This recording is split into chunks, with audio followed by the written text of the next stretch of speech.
Welcome to Seize the Mains by Malhotra's IS Academy.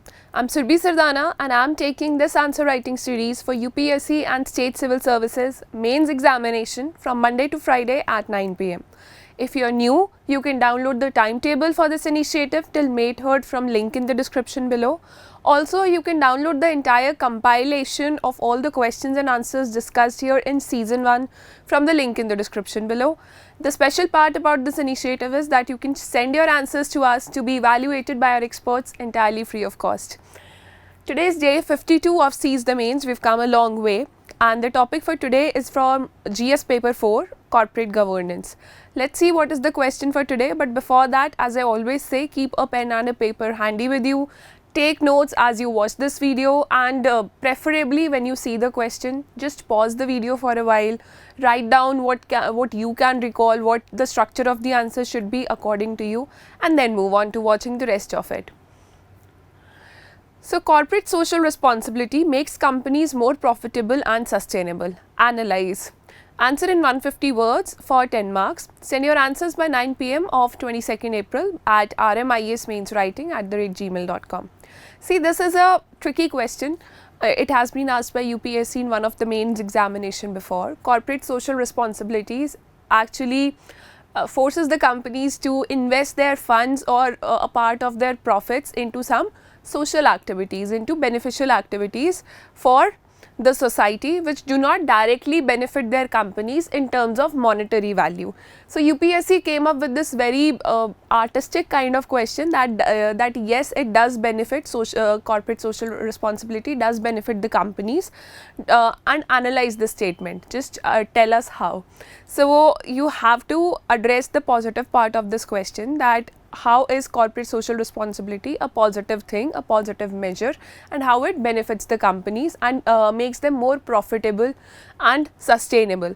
So, we will talk about profitability and sustainability. In the short run, it doesn't seem that CSIR is profitable, but in the long run and mid-term, profitability and sustainability do come along with corporate social responsibility. So, as usual, we will start by writing an introduction. In introduction, what we do is whatever keywords we can find in the question, we just paraphrase them. So, what are the keywords in this question? The first keyword is corporate social responsibility itself. Okay. The second one is profitable and sustainable. So, first of all, we will start by paraphrasing the question, paraphrasing the keywords here. We will start by defining what is corporate social responsibility. And if you can remember any act, it is Companies Act of 2013, which mandates companies to invest certain funds from their profits into these social activities, social infrastructure. So, it is better that you write that in the introduction itself. Also, while answering this question, keep the word limit in mind. It is just 150 words. So, don't use full sentences, use schematics, use flowcharts to write the headings and give as much information as possible. So, moving on, let's read out the introduction. Corporate social responsibility mandates the companies to spend a certain percentage of their profit on the welfare of the society. CSR is generally understood as being the way through which a company achieves a balance of economic, environmental and social imperatives, while at the same time addressing the expectations of shareholders and citizens of the region. In India, Companies Act 2013 has made CSR contribution mandatory. So, your last line here is very important because it talks about the legal aspect. The first line gives the definition,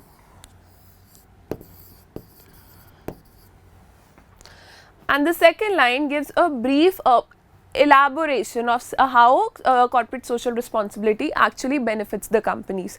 So, let us see how broadly can we address this question, how broadly can we say that yes, CSR does make the companies more profitable and more sustainable in the long run. The first one is, these companies, wherever they are established, they generate a lot of profit, and in turn they harm the environment, they harm the scenic beauty, or they in one way or the other affect the people who have been living in those areas. And if there was no habitation before, if there were no people inhabiting that area before, they do affect the environment there. So, corporate social responsibility has erupted from this beautiful idea that any company or any organization that is conducting its operation in a particular place does affect the surroundings, does affect the environment, does affect the society. So, it has a responsibility towards the social welfare. So, that is where this idea comes from. And now, how it benefits the company itself. First of all, if a company is carrying out social welfare activities by investing its own funds, it enhances the reputation of the company. By enhancing the reputation, everybody gets to know that this is an ethical company, it is working for the welfare of society, and hence this company attracts more investment. More and more people want to invest in its shares, and hence it becomes more profitable in the long run. So, the first one is that it increases reputation of the company. The relationships between all the shareholders, it gets better because now they are inclined towards a social cause, towards a positive cause rather than just generating profits. Secondly, it attracts investments. Thirdly, it gives the competitive advantages to companies. Now, competitive advantages means that when these companies are investing in welfare activities, these companies gain that reputation of all the reputation amongst the market in the global, in the international, and as well as the domestic market itself. So, whatever they need, whether it's raw material or some shareholding capacity has to be increased, whatever they need, they have an advantage over it because people now they recognize this company as a good company. So, that competitive advantage is there. And fourth one is the employees' motivation. Work is not just about spending 8 hours or 9 hours on a job and getting paid in return. 1/3 of your day, or many times 1/2 of your day, goes to the place you are working at. So, that work culture has to be good, it has to be cordial.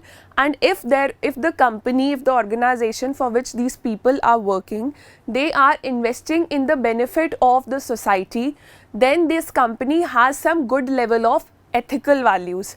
So, the work culture of the company gets better and the employees feel motivated because now they have a purpose when they are working for the benefit of the company. So, we will read all these 4 points in detail, then we will move on to the next slide.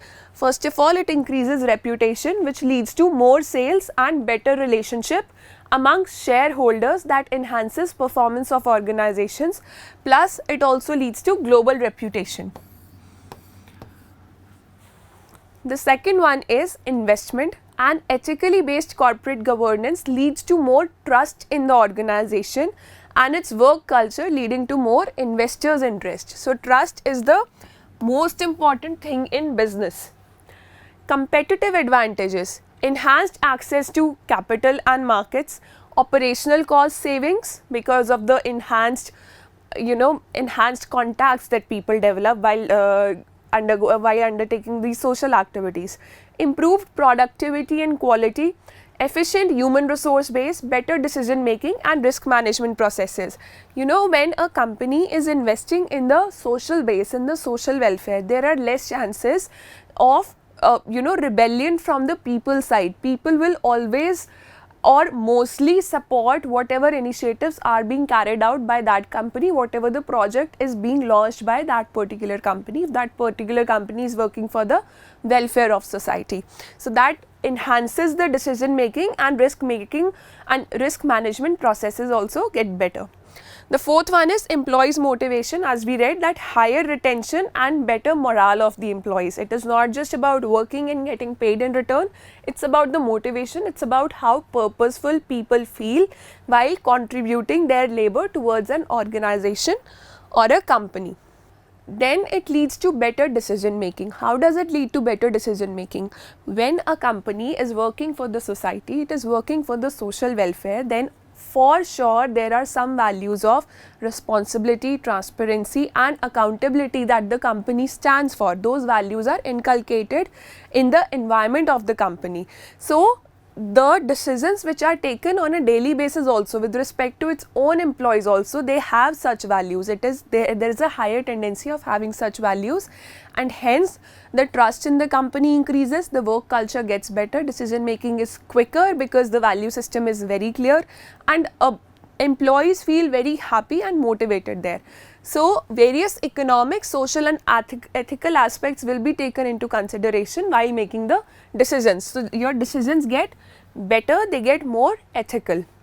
Tax benefits. This is the best part here, that companies who are actually investing a portion of their profits towards social infrastructure or social welfare activities, they get a lot of tax benefits from time to time from the government.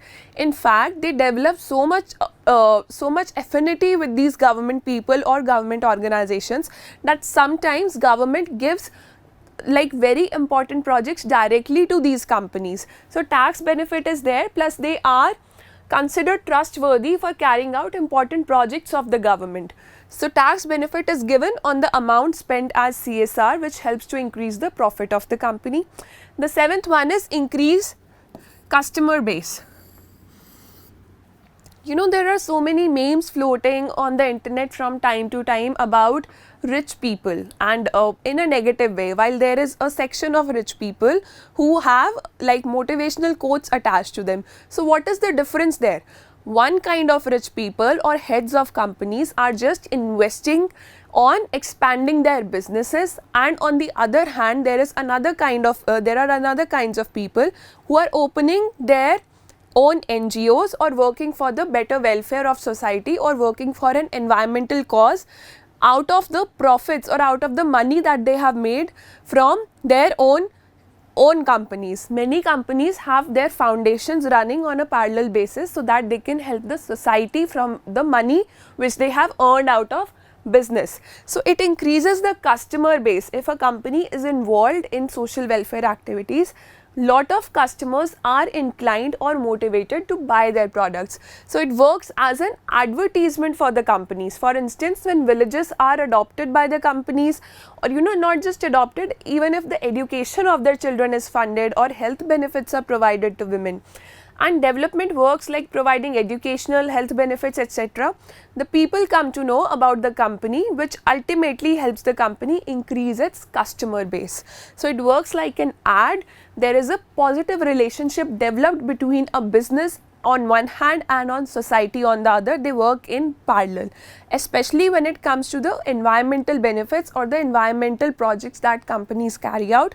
People accept them very happily. So, this is the benefit of CSR activities on enhancing the profitability and sustainability of the companies in the long run. This is a 150 words answer.